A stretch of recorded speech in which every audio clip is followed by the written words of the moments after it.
Haleluya. Ada begitu banyak orang yang terjebak dengan dosa. Bahkan ada orang yang mati karena dosa. Dan hal ini memang sangat mengganggu, bahkan sangat berbahaya buat kehidupan manusia itu sendiri. Dan ada berbagai upaya yang dilakukan dengan cara supaya manusia bisa terlepas dari dosa atau terbebas dari dosa. Dan berbagai konsultasi, berbagai cara diusahakan oleh manusia. Dan pada kesempatan ini kita akan melihat kebenaran menurut Alkitab. Bagaimana sebetulnya orang-orang hebat, pahlawan-pahlawan iman, bagaimana mereka bisa mencapai garis akhir dengan berkemenangan. Artinya tidak terikat dengan dosa. Kalau kita perhatikan, firman Tuhan berkata, upah dosa adalah maut. Dan ini harus menjadi perhatian yang serius. Dan ada banyak juga orang yang menikmati dosa. Dan mereka merasa berdosa itu biasa saja. Nah, kita lihat upah dosa dalam Roma 6 ayat 23, upah dosa adalah maut. Jadi betapa mengerikannya kalau hidup manusia mati dalam keadaan tidak bertobat. Dan pada kesempatan ini kita lihat bagaimana Tuhan punya cara untuk membebaskan kita dari dosa. Yang pertama, kita harus berdoa. Berdoa adalah satu hubungan yang harus kita bangun dengan Tuhan. Kita tidak boleh membiarkan hidup kita berjalan biasa saja atau seperti hidup tanpa Tuhan. Kita harus punya hubungan yang baik. Karena berhubungan dengan Tuhan, kita beroleh kekuatan. Banyak orang menjalani hidup ini dengan memakai cara sebagaimana manusia pada umumnya. Artinya mereka hidup, mereka bekerja, mereka berkegiatan, mereka melakukan apa saja, dan mereka menganggap itu semuanya adalah hidup yang seperti biasa. Dan mereka merasa tidak perlu untuk memiliki hubungan yang baik dengan Tuhan. Nah, hal inilah menunjukkan bahwa manusia kalau hidup dengan cara seperti itu, manusia sangat lemah. Manusia tidak punya kekuatan apapun. Bahkan manusia pertama saja, Adam dan Hawa, yang tidak pernah mengenal dosa, mereka bisa terjerat, terperangkap, dan jatuh di dalam dosa. Padahal mereka manusia suci, mereka belum pernah kenal dosa. Jadi kita sadar di sini bahwa kekuatan kita sangat lemah. Kekuatan kita sangat terbatas. Kekuatan kita sangat perlu untuk mendapat supply, mendapat kekuatan ekstra. Dan tentunya kekuatan ekstra itu tidak dijual di mall. Kekuatan ekstra itu tidak didapatkan melalui olahraga. Kalau olahraga hanya bisa bikin besar otot, mungkin hanya bisa bikin kuat dagingmu sementara. Tetapi kekuatan yang dimaksud di sini adalah kekuatan yang bisa melawan dosa. Dan ingat, tidak ada satu manusia pun yang bisa melawan dosa atau terlepas dari dosa. Itu sebabnya perhatikan bagaimana Anda bisa terlepas dari dosa. Bagaimana hidupmu bisa hidup bebas, artinya orang yang selalu ada di jalur Tuhan, di dalam kehendak Tuhan. Maka milikilah satu hubungan yang baik dengan Tuhan, satu hubungan yang manis, dan kejar itu dengan sungguh-sungguh. Tuhan berkata, carilah kerajaan Allah.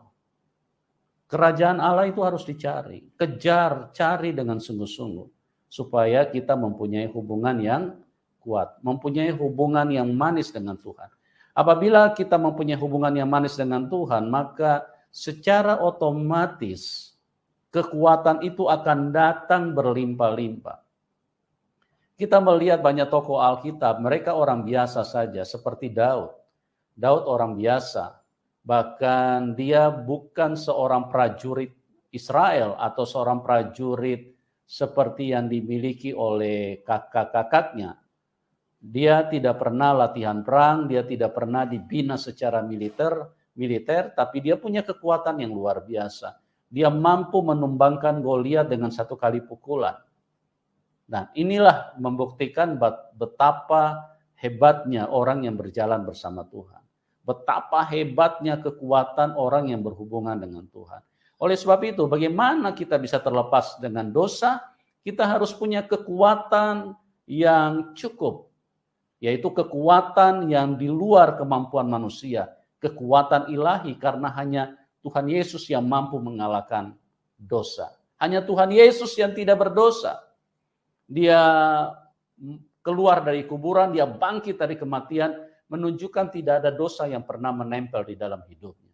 Jadi, satu, milikilah hubungan yang baik dengan Tuhan.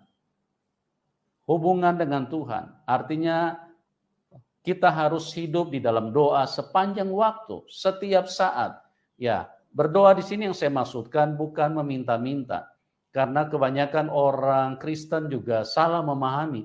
Mereka pikir kalau disuruh berdoa meminta dari A sampai Z, itu Anda sedang menodong Tuhan, sedang mengemis, dan di dalam hidup ini sebetulnya bukan itu yang Tuhan cari. Karena Tuhan berkata di dalam Mazmur melalui Daud, dahulu aku muda, sekarang aku sudah tua. Belum pernah aku melihat anak cucu orang percaya meminta-minta roti. Dan inilah yang kita harus perhatikan, meminta-minta roti. Kebutuhan jasmani, kebutuhan daging, kebutuhan duniawi. Dan kalau kita orang percaya Tuhan, kalau kita orang yang dekat dengan Tuhan, kebutuhan jasmani, kebutuhan daging tidak perlu diminta. Itu sudah tanggung jawab Bapa kita. Yang perlu kita berdoa adalah bangun hubungan yang baik dengan Tuhan. Terus menyembah Tuhan, terus menyenangkan Tuhan, mencari perkenanan Tuhan, apa yang Tuhan rindukan di dalam hidup kita, apa yang Tuhan inginkan. Kita adalah orang yang selalu menyenangkan hati Tuhan. Yang kedua, bagaimana kita bisa terlepas dari dosa? Ya, dijauhilah teman-teman. Jangan kita hidup dekat dengan dosa. Kita sudah tahu kita punya kelemahan di dalam soal seksualitas. Tetapi kita tidak pernah menjauhi hal-hal yang berbau seksualitas. Inilah yang menyebabkan Anda terperangkap. Anda masuk dalam pencobaan. Anda cari itu namanya. Anda cari sendiri dosa itu. Padahal Tuhan sudah berkata lewat doa Bapa kami, jauhkanlah kami dari segala pencobaan. Tetapi ini kebanyakan orang Kristen mendekat. Dia cari, dia sudah tahu dia lemah di dalam soal seksualitas. Dia baca tentang yang berbau seksualitas, dia tonton yang berbau seksualitas, dia dekati dengan lawan-lawan jenis, atau kalau yang LGBT itu saya nggak bicara itulah, karena itu dia cari yang sejenisnya. Itu adalah manusia yang hidup terlalu bejat, hidup dengan keluar dari kehendak Tuhan, terkutuk dengan cara-cara kayak begitu, ya. Jangan kita menganggap hal begitu, oh itu biasa saja. Nah, hal-hal inilah jauhi. Kalau Anda sudah tahu Anda punya kelemahan di situ, jauhi. Jangan dekat-dekat dengan begituan, supaya apa? Kita melihat Yusuf, bagaimana dia pada waktu digoda oleh Tante Potifar. Ini dia tidak mendekat, tapi dia didekati oleh dosa, ditawarkan kenikmatan daging, bahkan fasilitas-fasilitas bisa meningkat kalau dia memenuhi keinginan daripada Tante Potifar. Apa yang terjadi? Yusuf lari, dia tinggalkan tempat itu. Ya, dia tidak mau berada di situ. Karena apa? Kalau dia ada di situ pasti dia jatuh. Ya, namanya godaan pasti akan jatuh. Oleh sebab itu, kalau Anda tidak mau terjerat oleh dosa, mau terlepas dari dosa, jangan dekat dengan apa yang membuat hidupmu terperangkap. Yang ketiga, isilah hidupmu dengan kegiatan yang benar. Ya, jangan suka menyendiri. Menyendiri kalau Anda menyembah Tuhan itu boleh. Ya, itu namanya tidak menyendiri. Anda membangun hubungan yang kuat dengan Tuhan. Ya, karena kalau menyembah itu berarti harus menyendiri. Tuhan bilang apabila kamu berdoa masuk kamar, tutup pintumu dan berdoalah dengan sungguh-sungguh di situ. Nah, bukan menyendiri yang membuat Anda bisa terjebak dengan dosa, menyendiri sambil ngelamun, ya. Terus kemudian apa yang terjadi? Justru Anda melamun, itulah di situ dosa masuk. Disitulah setan membujuk Anda, disitulah setan menawarkan hal-hal yang menjadi keinginanmu selama ini. Oleh sebab itu jangan suka menyendiri, jangan suka melamun. Ya, isilah hidupmu dengan kegiatan-kegiatan yang benar, kegiatan-kegiatan yang membuat hidupmu lupa untuk berbuat dosa. Isilah, kerjakanlah yang baik, lakukanlah apa yang berkenan kepada Tuhan. Anda bisa menceritakan firman Tuhan, Anda bisa berbuat baik, Anda bisa menginjil, Anda bisa bekerja, Anda bisa mengisi semua hal-hal yang berguna yang bisa menolong orang lain. Jangan hidup sendiri, sedikit-sedikit melamun, sedikit-sedikit di dalam kamar, tapi tidak berdoa. Ini yang saya masukkan, menyendiri tapi menyendiri benar-benar sendiri. Nah, inilah yang membuat hidupmu akan mudah terjerat dengan dosa. Oleh sebab itu, jadilah seorang pemenang, artinya Anda bebas dari dosa. Tuhan Yesus memberkati kita semua dan salam kemenangan. Amin.